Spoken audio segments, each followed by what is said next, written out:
podcast, prevention of being seized and secured. Prevention is the primary means of preventing being secured. A high percentage of threats of the seized and secured type are expected threat situations, and as such can be identified and means taken to prevent being actually grabbed, held, seized and secured.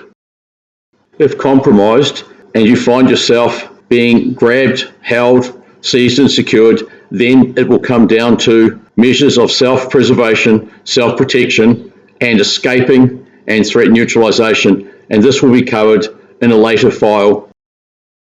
Threat recognition and identification comes down to identifying suspicious actions, sudden aggressive movements or shock actions, and being able to reasonably accurately identify that it is in fact an aggressor or assaulter, and their intentions will become blatantly obvious by their expedient action and their aggressive reaching and grasping towards you.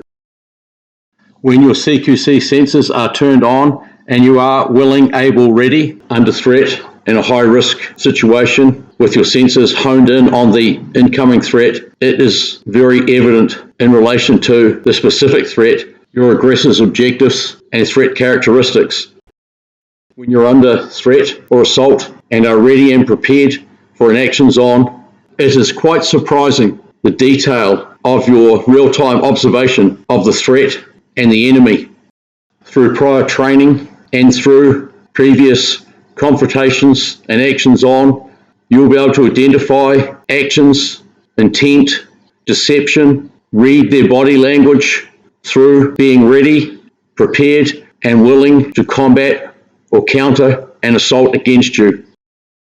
Immediately when your sense or sensors are turned on to a potential or incoming threat, you will be able to identify threat detail, as in a punch, a kick, or an open hand reaching out in a grabbing action. If you are not prepared through prior training or exposure to previous actions on, the same cannot be said, and you may not be able to recognize the specific threat or details of the threat and make an immediate real-time decision on how best to combat or counter-engage your attacking incoming enemy.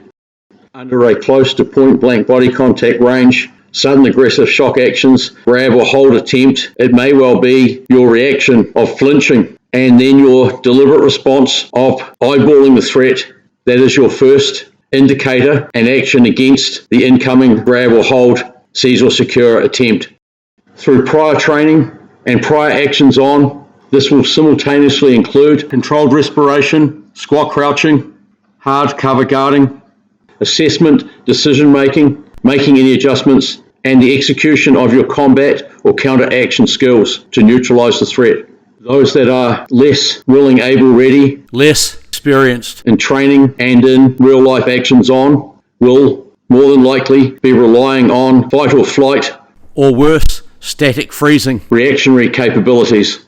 The initial threat identification and recognition will identify the direction and line of incoming attack: frontal, rear flank, side flanks, front shoulder, rear shoulder, right and left. This is a very important part of being able to not only get the earliest possible warning, but also to be able to make the best decisions that give you the safest and most effective option of stopping your aggressor in their tracks. It is very important that deliberate, responsive skills have commonality with natural human reactions to aggressive shock actions, as in when you flinch and then squat crouch, it is an action in the same direction, making yourself a smaller, more stable, more compact target. It also places you in a position where you can easily kick off expedient actions to escape and evade or counter-engage your aggressor.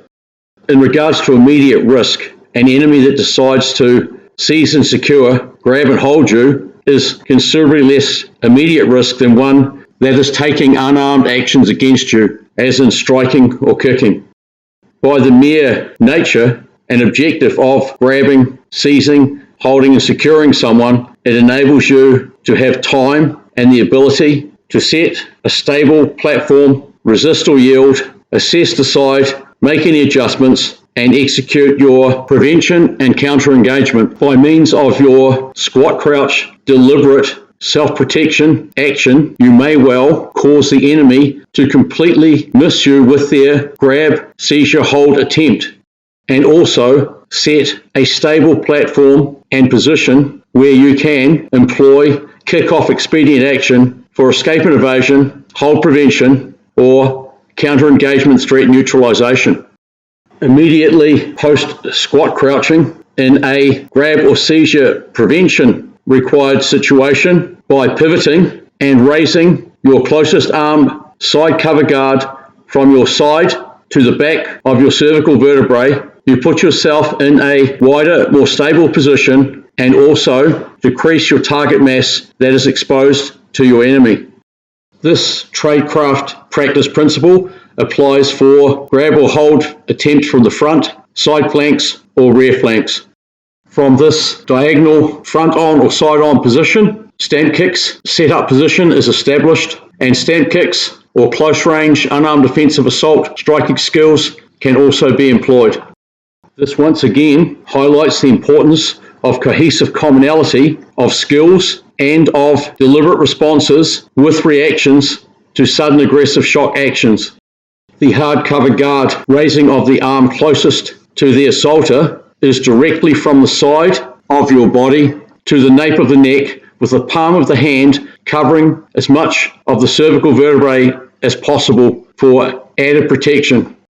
Immediately post-squat crouching, pivoting, sliding boots can be employed to set a more side-on or stable position simultaneously with the raising of the arm from the side to the back of the neck for hard cover guard protection.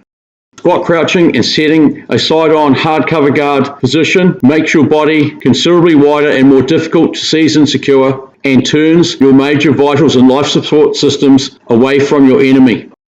From either your diagonal side-on or completely side-on position with your raised cover guard, you can attack the seizing arm to the front of your body, preventing the grab being achieved. After pivoting and sliding and raising your cover guard, if the seizing hand is behind your cover guarding arm, then you can simply counter-engage from this position. From the hard cover guard position, the striking prevention of the grab is achieved by hand-edge striking the mound of the forearm below the elbow joint, or palm heel striking the forearm below the elbow joint on the inside, and following up with stamp kicks or close-range unarmed defensive assault. This hand-edge striking or palm heel striking is done extremely aggressively, attacking your attacker's arm, trying to do the utmost damage to it, and certainly cause prevention, disengagement, enabling the setup of long-range stamp kicking skills or close-range unarmed defensive strikes. The attacking of the grabbing seizing arm also enables escape and evasion. A grab and seizing attempt from your side flanks requires the least footwork and movement in the setup of your seizure prevention and counter-engagement offensive actions, as you are already side on and simply have to squat crouch, hard cover guard, hold prevent, pivot away from your enemy and stamp kick, escape and evade, or launch a close-range unarmed defensive assault strategy consisting of hard arms entry strikes, a side-on to front-on swivel maneuver, and hard arm strikes or stamp kicks, threat neutralization.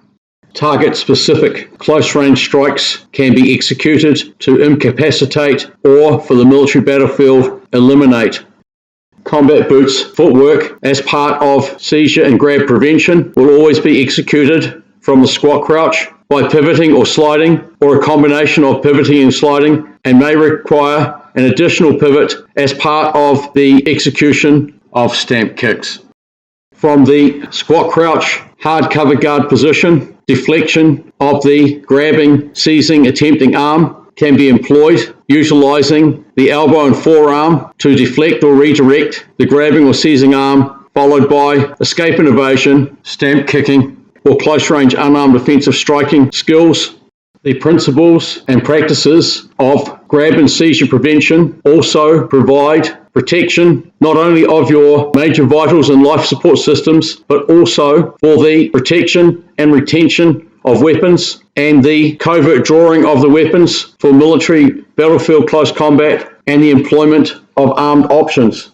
It is important to remember to keep your hard cover guard tight against your body line to prevent your extremities being seized and secured. When raising your hard cover guard from your side, make sure your arm stays in tight contact with your body line, traveling directly to the nape of your neck. Should the enemy seize your wrists, or arms during this movement from your sides to the nape of your neck hard cover guarding, you can employ CQC hands clasping and resisting to prevent them being able to move or manipulate your arm or arms. This preventative action should be followed up with a stamp kick or stamp kicks. Reduce body mass, increase stability, streamline cover guarding is very important to prevent offering the enemy any easy grabbing, seizing or securing of extremities. The transition from your arm or arms at your sides to your hard cover guard must be compact, tight and close